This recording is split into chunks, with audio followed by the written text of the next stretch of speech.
नमस्कार, मी शिवम बोरकर गुरुजी या युट्यूब चॅनलवर आपल्या सर्वांचं स्वागत आहे।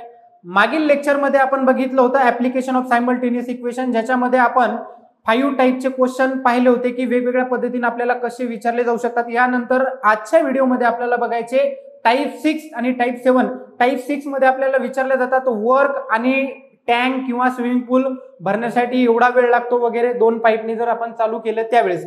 आणि जे 7 नंबरचे जे प्रॉब्लेम आहे जॉमेट्रिकल कंडिशन, ते आपण नंतर बघणारच आहोत। तर बघा, जे वर्क आणि टँकवर आधारित ज्यावेळेस क्वेश्चन विचारले जातील तर त्यावेळेस काय करता येईल आपल्याला। तर बघा, बोर्डवर आपल्याला क्वेश्चन दिलेला आहे की 2 women and 5 men can together finish a piece of work in 4 days. जर 2 स्त्रिया आणि 5 पुरुष यांनी जर सोबत काम केलं तर ते एकूण किती दिवसात कंप्लीट होते? 4 डेज मध्ये। While 3 women and 6 main can finish it in 3 days. आणि जर 3 स्त्रिया आणि 6 जे पुरुष आहेत यांनी जर सोबत काम केलं तर ते एकूण किती दिवसात होते? 3 डेज मध्ये होते। तर आपल्याला काय विचारलं? Find the time taken by 1 woman alone to finish the work and that taken by 1 man alone. आपल्याला विचारलं, जर त्या एका स्त्रीनं, कोणत्याही एका स्त्रीनं किंवा एखाद्या पुरुषानं ते जर काम एकट्यानं केलं तर ते किती दिवसात पूर्ण होते। तर या ठिकाणी आपण काय कन्सिडर करणार? A woman can finish the work alone in X days। काय कन्सिडर केलं आपण की एक स्त्री ते काम पूर्ण करण्यासाठी किती दिवस घेते? X डेज घेते। त्याच्यानंतर a man can finish the work alone in Y days। जर आपल्याला काढायचं असेल त्या वुमनचं एका दिवसाचं work, 1 days work of 1 woman, एका दिवसाचं जर काढायचं असेल तर ते काय येणार?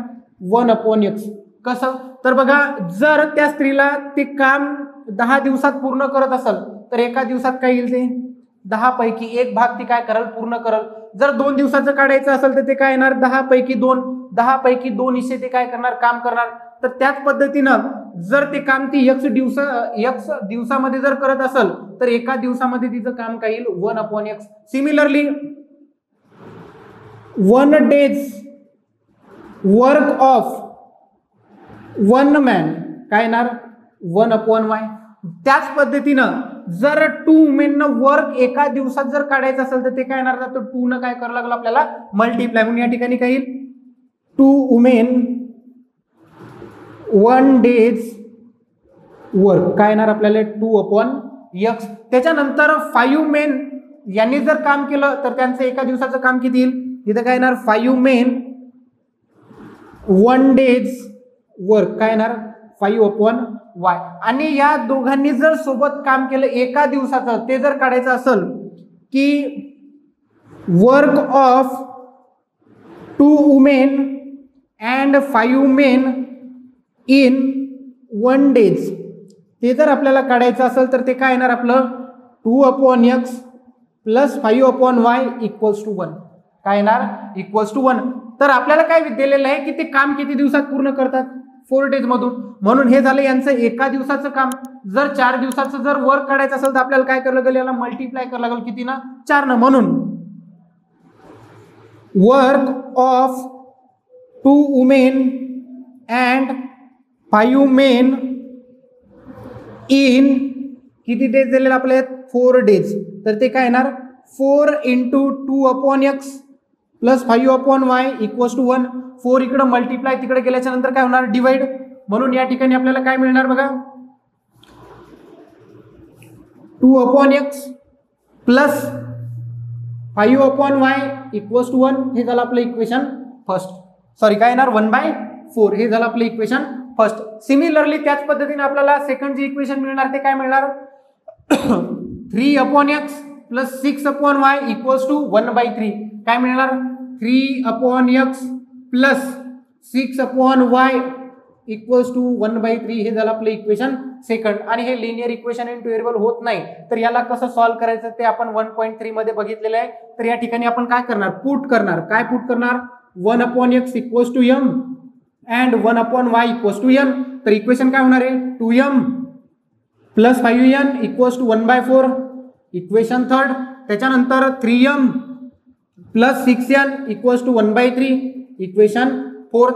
त्याच्यानंतर काय करणार आपण इलिमिनेशन मेथडचा यूज करून काय करणार व्हेरिएबलची व्हॅल्यू. त्याच्यानंतर मी इक्वेशन 3 ला मल्टिप्लाय करणार कितीने 3 ने. तर काय बनणार 6m 15n आणि इथं काय येणार 3/4. हे झालं इक्वेशन नंबर आपलं 5. त्याच्यानंतर इक्वेशन 4 ला आपण मल्टिप्लाय करणार कितीने मल्टिप्लाय करणार 2 न. तर काय बनणार 6m साइन दोन्ही 12n आणि काय येणार 2/3. हे झालं आपलं इक्वेशन 6. तर बघा या ठिकाणी m चे कोइफिशियंट काय झाले सेम. तर आपण या ठिकाणी काय करणार सबस्ट्रॅक्शन. काय करणार सबस्ट्रॅक्शन. म्हणून या ठिकाणी लिहिणार सबस्ट्रॅक्टिंग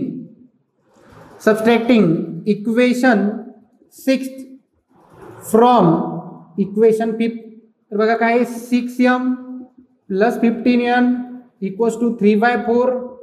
त्याच्यानंतर 6m plus 12n equals to 2/3. काय येणार इक्वल्स टू 2/3. नेक्स्ट बघा हे झालं इक्वेशन आपलं 6. त्याच्यानंतर काय करणार साइन चेंज. हे झालं मायनस 6 मायनस 6 हे काय होणार कॅन्सल. 15n मायनस 12n हे किती होणार 3n. आणि या ठिकाणी याची सबसेक्शन काय होईल बघा 3/4 मायनस 2/3. इथं काय येणार जर क्रॉस मल्टिप्लिकेशन केलं तर 9 मायनस इथं येणार 8 आणि इथं काय येणार 12. 9 मायनस 8 1/12. तर या ठिकाणी काय कॅल्क्युलेशन 1/12. त्याच्यानंतर 3 इकडे मल्टिप्लाय तिकडे गेल्याच्या नंतर काय होणार डिवाइड. म्हणून n इक्वल्स टू 1/12 किती होणार 36. त्याच्यानंतर काय करतो आपण आलेली व्हॅल्यू कोणत्या तरी इक्वेशन मध्ये काय करतो पुट करतो. म्हणून या ठिकाणी आपण काय करणार put n equals to 1/36 in equation. कोणत्या इक्वेशन मध्ये पुट करणार आपण n इक्वल्स टू इक्वेशन 5 मध्ये. तर बघा या ठिकाणी काय होईल 5th equation 6m plus 15n equals to 3/4. त्याच्यानंतर 6m plus 15 into 1/36 equals to 3/4. त्याच्यानंतर 6m इक्वल्स टू हे प्लस 15/36 तिकडे गेल्याच्या नंतर काय होणार मायनस. म्हणून या ठिकाणी काय होणार 3/4 मायनस 15/36. या ठिकाणी आपल्याला काय सेम करावं लागेल डिनॉमिनेटर काय करावं लागतील सेम करावं लागतील. म्हणून इथं मल्टिप्लाय केलं 9 नी आणि इथं पण काय मल्टिप्लाय केलं 9 नी. म्हणून होणार 6m equals to denominator same 9×27 वजा 15. 6m इक्वल्स टू किती होणार 12. किती होणार 12 डिवायडेड बाय 36. 12×1 12 12×3 36. त्याच्यानंतर हे जे 6 आहे तर इकडे काय तर मल्टिप्लाय तिकडे गेल्याच्या नंतर काय होणार डिवाइड. म्हणून m इक्वल्स टू 1/sin3 किती होणार 18. आणि ह्या व्हॅल्यू काय करणार आपण रिप्लेस करणार. म्हणून या ठिकाणी काय लिहिणार replace m equals to 1/x and n equals to 1/y. तर m ची व्हॅल्यू काय आली 1/18 equals to 1/x and n ची व्हॅल्यू काय आली आपली 1/36 equals to 1/y. Cross multiplication केल्याच्या नंतर x इक्वल्स टू 18 आणि y इक्वल्स टू काय येणार 36. म्हणून x कोणासाठी आपण कन्सिडर केलं होतं की जर एखाद्या स्त्रीनं ते काम एकटीनं केलं तर ते किती दिवसात पूर्ण होते 18 दिवसामध्ये पूर्ण होते. आणि जर एखाद्या पुरुषानं ते काम एकट्यानं केलं तर ते किती दिवसात होते 36 डेज मध्ये होते 36 दिवसामध्ये होते. यानंतर बघायचं आपला शेवटचा टाइप जॉमेट्रिकल कंडिशनवर आधारित आपल्याला वर्ड प्रॉब्लेम कशा पद्धतीने विचारल्या जातील. तर बघा सपोज आपल्याला क्वेश्चन यामध्ये अशा पद्धतीने विचारले जातील की सपोज एखादा आयसोस्केल ट्रायंगल आहे आणि त्याच्यामध्ये त्याची पेरिमीटर 24 आहे. तर याच्यामध्ये कंडिशन काय बनणार की जर आयसोस्केल ट्रायंगल असेल तर त्याच्यामध्ये काय असणार की 2 साइड इक्वल असणार ज्याला आपण कन्सिडर करणार x आणि पण काय असणार x. त्याच्यानंतर ही काय असणार y. तर आपल्याला काय विचारलं त्याची पेरिमीटर सपोज 24 आहे तर कंडिशन काय होणार 2x plus y equals to 24. तर बघा जॉमेट्रिकल कंडिशनवर आधारित जर क्वेश्चन असेल तर आपल्याला जॉमेट्रीच्या बद्दल कन्सेप्ट माहीत असल्या पाहिजेत. तर बघा त्याच्यावर आधारित जो आपला क्वेश्चन आहे, तर बघा काय question, find 4 angles of a cyclic quadrilateral ABCD in which angle A दिलेला आहे आपल्याला 2x मायनस 1 डिग्री, अँगल बी दिलेला आहे y प्लस 5 डिग्री, त्याच्यानंतर अँगल सी दिलेला आपल्याला 2y plus 15 degree and angle D equals to 4x minus 7 degree. तर बघा सुरुवातीला तर आपल्याला कळायला पाहिजे की सायक्लिक क्वाड्रिलॅटरल काय असते, की सायक्लिक क्वाड्रिलॅटरल कशाला म्हणतात. सपोज की हे क्वाड्रिलॅटरल आहे ABCD, तर सायक्लिक क्वाड्रिलॅटरल कशाला म्हणतात, जर अपोजिट अँगलची ऍडिशन किती येत असेल 180 येत असेल तर त्याला म्हणतात सायक्लिक क्वाड्रिलॅटरल. तर बघा या ठिकाणी सायक्लिक क्वाड्रिलॅटरल मध्ये angle A plus angle C equals to 180 degree आणि angle B plus angle D equals to 180 degree. म्हणूनच ज्या वेळेस तुम्हाला कशावर विचारल्या जातील, जॉमेट्रिकल कंडिशनवर विचारल्या जातील त्यावेळेस तुम्हाला याच्याबद्दल माहिती असणं गरजेचं आहे. आपण जॉमेट्रीचा ज्यावेळेस पार्ट होणार आहे त्यावेळेस ते बघणारच आहोत. तर बघा तर काय करणार की आपल्याला दिलेलं आहे की ABCD काय सायक्लिक क्वाड्रिलॅटरल. तर बघा या ठिकाणी अँगल A आणि अँगल D याच पद्धतीनं अँगल A आणि अँगल C या दोन्हीची ऍडिशन काय येणार 180 डिग्री आणि अँगल B आणि अँगल D ची ऍडिशन किती येणार 180 डिग्री. म्हणून या ठिकाणी आपण काय लिहिणार, angle A plus angle C equals to 180 degree. तर बघा अँगल A काय आहे 2x minus 1 degree plus angle C काय आहे 2y plus 15 degree equals to किती 180. तर बघा या ठिकाणी काय होणार 2x minus 1 plus 2y plus 15 equals to 180 degree. इथं काय होणार 2x प्लस 2y 15 वजा 1 किती होणार 14 बरोबर 180. 2x plus 2y equals two plus 14 तिकडे गेल्याच्या नंतर काय होणार मायनस, म्हणून इथं लिहिले minus 14. 2x plus 2y equals to 180 वजा 14 किती होणार 166. त्याच्यानंतर ई ची टर्म कितीनं डिव्हिजिबल बाय 2 न, म्हणून या इक्वेशनला काय करणार आपण डिवाइड करणार कितीनं 2 न, डिवाइड बाय 2 काय होणार x plus y equals to किती होणार 83. हे झालं आपलं इक्वेशन फर्स्ट. याच पद्धतीने आपल्याला सेकंड इक्वेशन मिळणार, काय करणार angle B plus angle D equals to 180 degree. Angle B किती दिलेला आहे आपल्याला y plus 5 plus angle D किती दिलेला आहे आपल्याला 4x minus 7 equals to 180 degree. त्याच्यानंतर याला लिहिणार 4x plus y plus 5 minus 7 minus 2 equals to 180 degree. त्याच्यानंतर 4x प्लस y मायनस 2 तिकडच्या साईडने गेल्याच्या नंतर काय होणार प्लस 2, म्हणजे काय होणार 182. 180 अधिक 2 किती होणार 182. हे झालं आपलं इक्वेशन सेकंड. तर या ठिकाणी बघा y चे जे कोइफिशियंट आहेत हे कसे आहेत तर सेम आहेत, म्हणून या ठिकाणी काय करणार आपण सबस्ट्रॅक्शन, म्हणून या ठिकाणी लिहिणार subtracting equation second from equation first. काय फर्स्ट इक्वेशन आपलं x plus y equals to 83, त्याच्यानंतर 4x plus y equals to 182. हे झालं आपलं इक्वेशन फर्स्ट, हे झालं आपलं इक्वेशन सेकंड. सबस्ट्रॅक्शन करायची म्हणजे काय करायची साइन चेंज करायची, प्लस तर काय होणार मायनस मायनस आणि minus 1x minus 4x minus 3x plus y minus Y काय होणार कॅन्सल. त्याच्यानंतर 83 मायनस 182 किती होणार मायनस 99. मायनस मायनस काय होणार कॅन्सल. त्याच्यानंतर 3 इकडे मल्टिप्लाय तिकडे गेल्याच्या नंतर काय होणार डिवाइड, म्हणून x equals to 99 divided by 3 किती येणार आन्सर 33. किती येणार आन्सर 33. त्याच्यानंतर आपण ही व्हॅल्यू काय करणार पुट करणार इक्वेशन फर्स्ट मध्ये, त्याच्यानंतर करणार put x equals to 33 in equation first.